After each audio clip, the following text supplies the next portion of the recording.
Good morning. So today I am doing my discussion video from the shores of Lake Huron.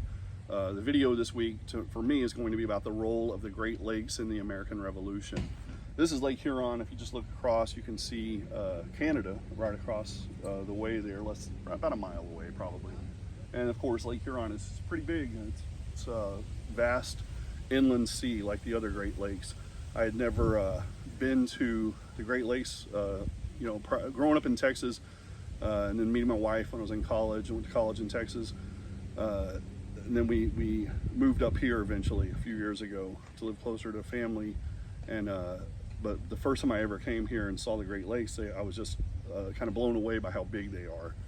They're not a lake per se. They're, as they say, they are inland seas. So there are three Great Lakes that we want to talk about today.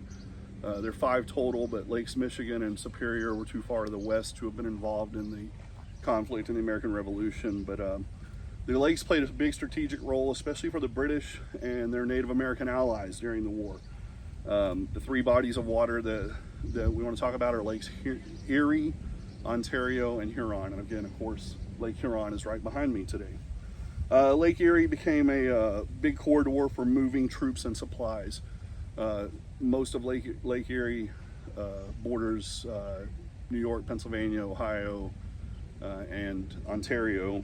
But the British controlled most of the Great Lakes for the most part during the war, and they used this control to be able to launch raids against the Americans. They used it to be able to run supplies, use it as like a supply chain link as they fought the war, and of course they were able to work more closely with their Native American allies during the war as well, from these bases they had along the Great Lakes.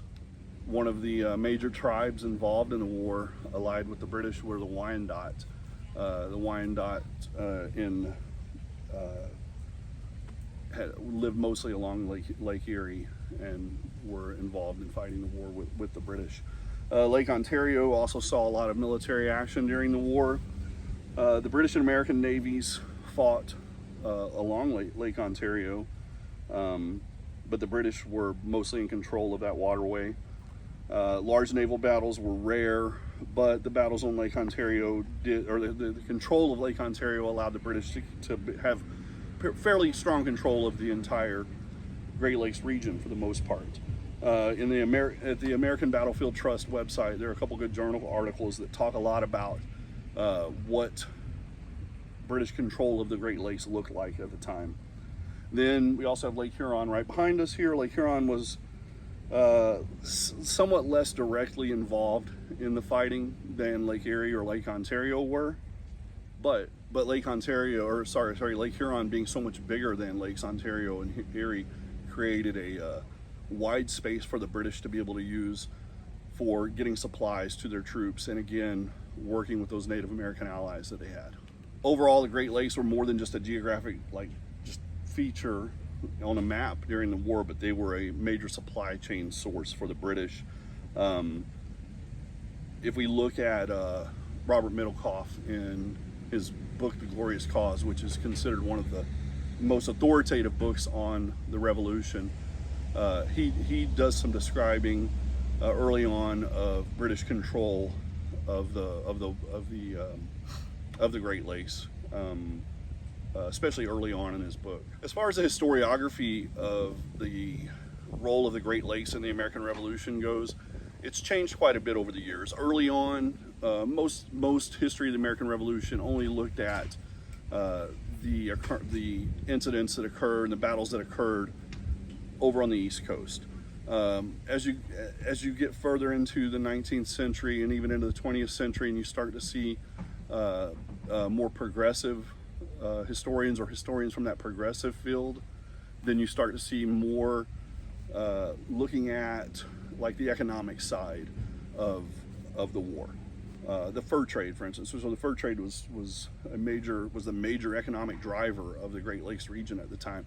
So those progressive historians, when writing about that, started looking at outside conditions that affected the war. So the Great Lakes region gets brought into it a little bit more. And then if you go a little bit further, later in the 20th century, and you look at the New Left historians and their historiography of the Great Lakes and the Revolution at that point, they start looking at the Revolution from the standpoint of groups that weren't necessarily represented early on. So they looked a lot at the role of the Native Americans in the American Revolution, or how the Revolution affected Native Americans, which mostly lived around the Great Lakes region, and how the Great Lakes affected those Native Americans and affected the Revolution. I'm looking forward to doing the next video that we do as well, because I will be at Liberty next week as we drop our daughter off to start her school year there. So I'll be looking forward to filming there on the Liberty campus. Thanks.